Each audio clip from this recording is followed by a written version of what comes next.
Ramayampet municipality పరిధిలోని 9వ వార్డులో BRS అభ్యర్థిగా పోటీ చేస్తున్న బసన్నపల్లి మల్లేశంకు మద్దతుగా మాజీ ఎమ్మెల్యే పద్మాదేవేందర్ రెడ్డి, నియోజకవర్గ ఇన్ఛార్జ్ కంటారెడ్డి తిరుపతిరెడ్డిలు శుక్రవారం విస్తృత ఎన్నికల ప్రచారం నిర్వహించారు. ఇంటింటా తిరుగుతూ ఓటర్లను కలుసుకున్న నేతలు బీఆర్ఎస్ పార్టీ అభ్యర్థికి ఓటు వేసి గెలిపించాలని విజ్ఞప్తి చేశారు. ఈ సందర్భంగా వారు మాట్లాడుతూ కాంగ్రెస్ పార్టీ ఇస్తున్న మోసపూరిత హామీలను ప్రజలు నమ్మవద్దని కోరారు. గతంలో కాంగ్రెస్ పాలనలో మాటలే తప్ప పనులు లేవని విమర్శించారు. తెలంగాణ రాష్ట్రాన్ని అభివృద్ధి పథంలో ముందుకు నడిపించిన నాయకుడు కల్వకుంట్ల చంద్రశేఖరరావు కేసీఆర్ అని, ఆయన పాలనలోనే సంక్షేమం, అభివృద్ధి సాధ్యమైందని తెలిపారు. కేసీఆర్ ప్రభుత్వ హయాంలో అమలైన పథకాలు నేటికీ ప్రజలకు అండగా నిలుస్తున్నాయని పేర్కొన్నారు. ప్రచారంలో భాగంగా బీఆర్ఎస్ ప్రభుత్వం చేపట్టిన సంక్షేమ పథకాలు, అభివృద్ధి కార్యక్రమాలను ప్రజలకు వివరించారు. రామాయంపేట మున్సిపాలిటీ మరింత అభివృద్ధి చెందాలంటే బీఆర్ఎస్ పార్టీని గెలిపించాల్సిన అవసరముందని తెలిపారు. ఈ సందర్భంగా అభ్యర్థి బసన్నపల్లి మల్లేశం మాట్లాడుతూ గెలిపిస్తే వార్డు అభివృద్ధికి నిజాయితీగా పనిచేస్తా అని భావోద్వేగంగా ఓటర్లను కోరారు. ప్రజల నుంచి వస్తున్న ఆదరణ, మద్దతుతో తమ గెలుపు ఖాయమని ఆయన ధీమా వ్యక్తం చేశారు. 9వ వార్డులో బీఆర్ఎస్ ప్రచారం జోరుగా కొనసాగుతుండగా ప్రజల్లో పార్టీపై విశేష స్పందన కనిపిస్తోందని స్థానిక నేతలు తెలిపారు. మాజీ డిప్యూటీ స్పీకర్, జిల్లా పార్టీ అధ్యక్షురాలు పద్మాదేవేందర్ రెడ్డి గారు, మన బీఆర్ఎస్ పార్టీ అభ్యర్థి బసన్నపల్లి మల్లేశం గారు, అట్లాగే 9వ వార్డు మా అక్కా చెల్లెళ్ళు, అన్నదమ్ములకు, మా యువకులకు అందరికీ శిరస వచ్చి నమస్కారాలు తెలియజేసుకుంటా ఉన్నాం. ఇదంతా మనవాడి ప్రజలే కదా. అందరూ అనకపోతే మీరు తిరుపతి అని ఏమనుకుంటారు అంటే బలవంతంగా ఊరికి వచ్చిందని అనుకుంటారు.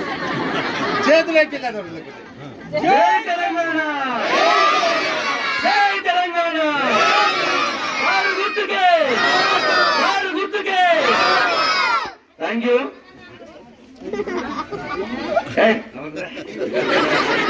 నా మీద అభిమానంతో ఇంతమంది వచ్చినందరికి అందరికీ నమస్కారం. మొన్న కూడా మాట్లాడేసరికి కొంచెం ఎమోషన్ వచ్చింది, మధ్యలో క్లోజ్ చేసిన ఈరోజు కంప్లీట్ చేస్తా.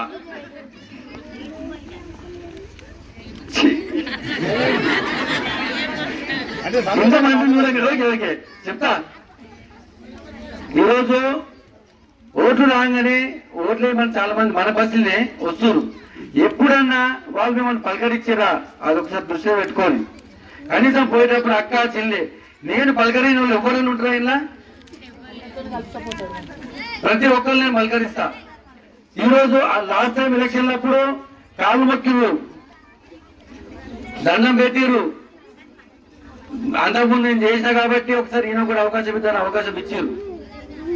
ఏమన్నా చేసిందా దృష్టిలో పెట్టుకోరు.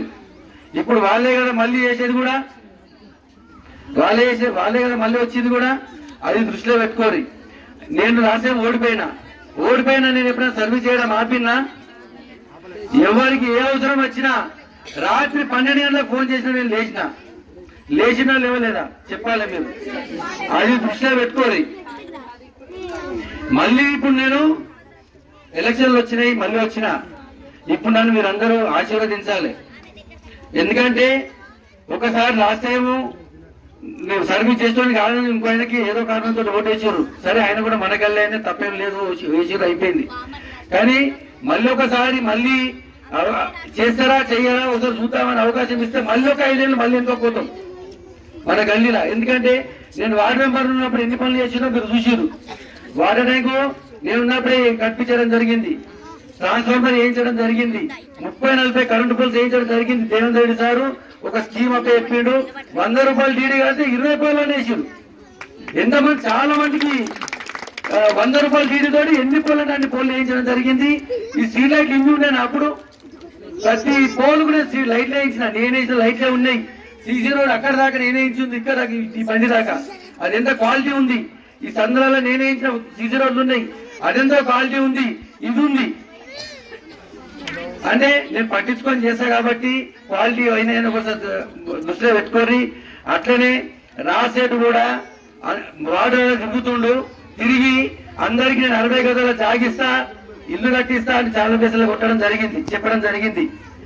బీసీ కాలనీలో అదే విషయం చెప్తుండు, ఎస్సీ కాలనీలో అదే విషయం చెప్తుండు, గొల్లిపత్తి పోతే అదే విషయం చెప్తుండు, దుర్గమ బస్తీ ముస్లిం బస్సుకి వచ్చినా అదే విషయం చెప్తుండు. దుర్గమ బస్సుకి రాలేదు కానీ ముస్లిం బస్సులో చెప్పాయినా లేదా మా ముస్లిం సోదరులు చెప్పాలి.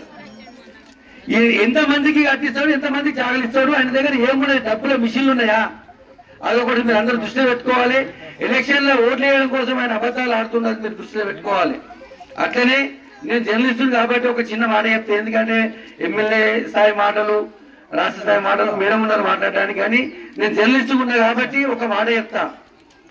ఎమ్మెల్యే గారు 2 సంవత్సరాల నుంచి రామన్పేటకు వస్తుండు పోతుండు, అది కూడా ఎన్నిసార్లు వచ్చి పట్టుమని 10 సార్లు కూడా రాలే. వచ్చినా 2 మాటలు 1 నిమిషం లోపే ఆయన మాట్లాడేది, 1 నిమిషంలో కంప్లీట్ చేస్తాడు.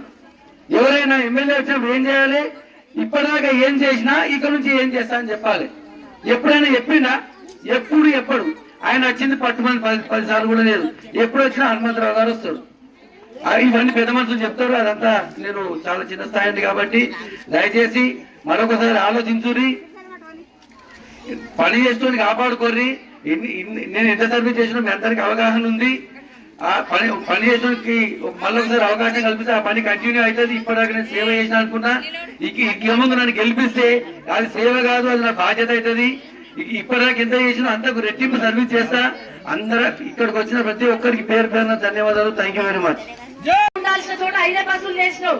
ఆ 5 బస్సులలో మేము ఎక్కాలి, మాకు సీట్ లేక ఇబ్బంది పడాలి. మగోళ్ళకేమో బస్ కిరాయి పెంచినావు, ఆడోళ్ళకేమో ఫ్రీ అన్నావు. మగోళ్ళేమో పైసలు పెట్టేకి నిలబడాలని వాళ్ళు చూస్తుంటారు, ఆడోళ్ళేమో మేము కూర్చున్నాం కదా నన్ను ఎట్లా చెప్తామని మా ఆడోళ్ళు అంటారు. 10 బస్సులకు 5 బస్సులు చేసినావు. నేను నీ ఫ్రీ బస్సు పెడితే బస్సులు పెంచాలి, బస్సులు పెంచితే మా అక్క చెల్లెలకు ఉపయోగపడుతుంది. బస్సులు తగ్గిస్తుంది, ఫ్రీ బస్ అంటుంది. నువ్వు మహాలక్ష్మి స్కీమ్ కనుక 2500 రూపాయలు ఇచ్చి ఉంటే నీ ఫ్రీ బస్ ఎందుకు? ఆ 2500 రూపాయలకి బస్ కిరాయిలు పెట్టుకొని పోమామా? నువ్వు ఒక్కటి కూడా అమలు చేయలేదు. అదే విధంగా మా పెద్ద మనుషులు అయితే పాపము కేసీఆర్ అంటే పానం వాళ్ళకు. నేను చూసిన కాడికి కేసీఆర్ తప్ప వేరే ఓటే పోదురు. కానీ మొన్న ఏమైంది, 2000 ఇచ్చింది కదా, నేను 4000 ఇస్తా అంటే మా భర్తకు నాకు ఇద్దరికి అయితే 4000 అని చెప్పి సంబరపడి ఓటు వేసి వచ్చింది. అవునా కాదా? మరి ఏమైంది? 22.5 ఏళ్ళ. మరి వాళ్ళకి ఎన్ని కావాలి? వాళ్ళకు కూడా పైసలు కట్టు. నెలకు నీకు 2 సంవత్సరాలు అంటే 48,000 రూపాయలు. మా పెద్దమ్మకు 45,000 రూపాయలు చేతిలో పెట్టి నువ్వు ఓటు అడగాలి. గ్యారంటీ ఇచ్చినావు కదా.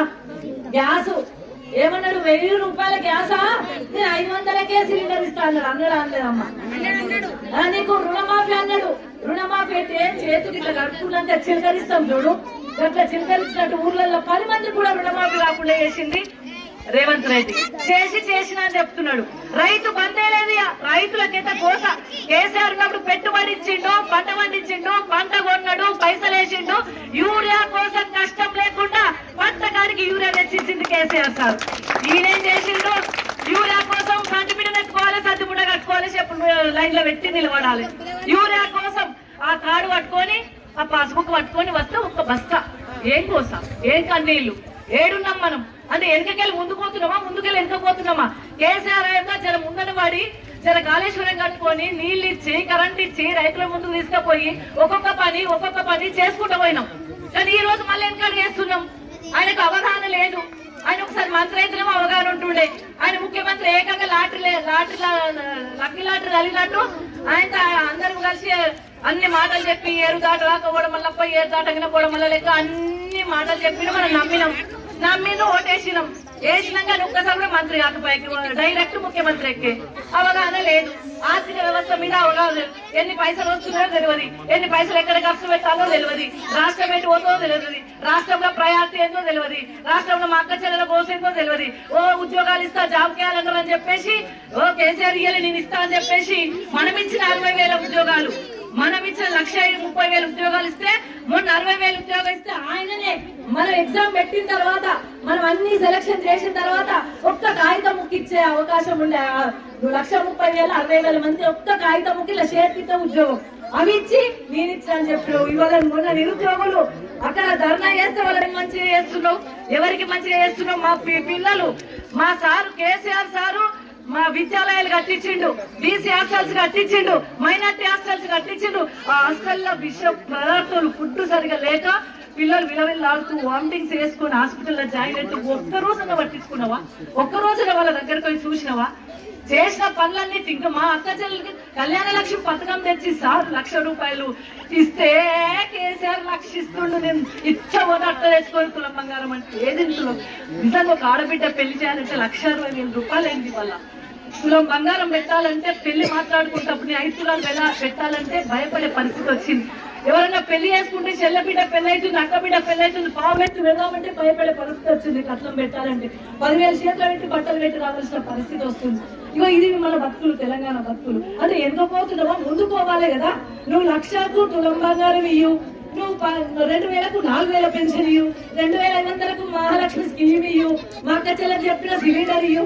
ఎవరికంటూ ఇచ్చి ఓట్లు తీసుకో, ఓట్లు నువ్వు వేసుకో, మళ్ళా నువ్వే గెలువు. కానీ ఏ ఒక్క పని కూడా చేయలేదు కదా. ఒక్క పని చేయకుండా ఎలక్షన్లు వచ్చినప్పుడు మాటతో శకలు వేస్తాడు. ఇప్పుడు మళ్ళీ బిల్లులు వేస్తుండట, నీళ్ళ బిల్లులు వేస్తారట, కరెంటు బిల్లులు వేస్తారట, తెలియకుండా మాయం చేస్తారట. ఎక్కడికి వెళ్ళొచ్చిండ్రు, ఏం చేస్తున్నారు? ఒక్క కూడా రామాయణపేట కూడా డివిజన్ అంటే డివిజన్ ఇచ్చినాం. ఎవరు కట్టకూరి నేనే చెప్పబడి ఇప్పుడు కట్టకూడనే చెప్తున్నా. మనం ధర్మయ్యతో కావాలంటే కట్టులేదు. డిగ్రీ కాలేజ్ అంటే డిగ్రీ కాలేజ్ ఇచ్చినాం, డివిజన్ అంటే డివిజన్ ఇచ్చినాం. అంతేకాదు 25 కోట్ల రూపాయలు ఇస్తే ఆ కోట్ల రూపాయలు కూడా 9 కోట్ల టెండర్ అయినాక మిగతా కోట్ల రూపాయలు మార్చేసి క్యాన్సల్ చేసిండు. కేసీఆర్ సార్ 25 కోట్లు ఇస్తే మార్చేసిండు. ఆ 25 కోట్లు మనకు ఉంటే ఇవాళ రోడ్లు మోడీ మిగిలిన కాకపోతున్నా మెయిన్ రోడ్ ఒకటి చేసినాక ఈ రోడ్ వేద్దామనేసరికి 25 కోట్ల రూపాయలు క్యాన్సల్ చేసిండు. వీళ్ళే కదా, ఈ ఎమ్మెల్యేలు కదా. వెనకల 50 కోట్లు, ఈడ 25 కోట్ల రూపాయలు, సూప్రాన్ని 25 కోట్ల రూపాయలు పని జరుగుతుంది. రామాయణపేట వెనుకల ఈ ఎమ్మెల్యే చేయమంటే ఆ పైసలు క్యాన్సల్ అయితే ఎట్లా క్యాన్సల్ అయితే? మీరు ఎట్లా క్యాన్సల్ చేసిండ్రు? అది చేస్తాం ఇది చేస్తామని చెప్పి ఆ బీజేపీ రామచంద్రరావు గారు కూడా అంటే నేను హైవే అది చేస్తా ఇది చేస్తాను, అది చేయలేదు. అదే విధంగా ఇది కూడా జరగలేదు. అంటే వాళ్ళే క్యాన్సల్ చేస్తారు, వాళ్ళే రోడ్లు వేయనియరు, వాళ్ళే అందుబాటులో ఉండరు. వాళ్ళు ఒక దరఖాస్తు పెడదామంటే ఇక్కడ ఎమ్మెల్యేనే ఉండడు. వస్తారు, ఆ టాటా బై బై అనుకుంటూ పోతారు. ఏంది ఇది? ఏం జరుగుతుంది? ప్రజలు ఎక్కడున్నాం? మనల్ని ఏ కోసం పెట్ట కలుసుకున్నారు వీళ్ళు. అందుకే దయచేసి ఆలోచించుండ్రి. 2.5 సంవత్సరాలు అయిపోయింది. ఈ అటో ఇటో అంటే ఎలక్షన్లు వచ్చే టైం వచ్చింది తప్ప ఇన్ని రోజులు నేను మౌనంగా ఉన్నా. వాస్తవానికి చేస్తారేమో, ఇక చేస్తారేమో, ఈ ఏడాది టైం ఇద్దాం, 2 ఏళ్ళు టైం ఇద్దాం, ఇక చేస్తారేమో అంటే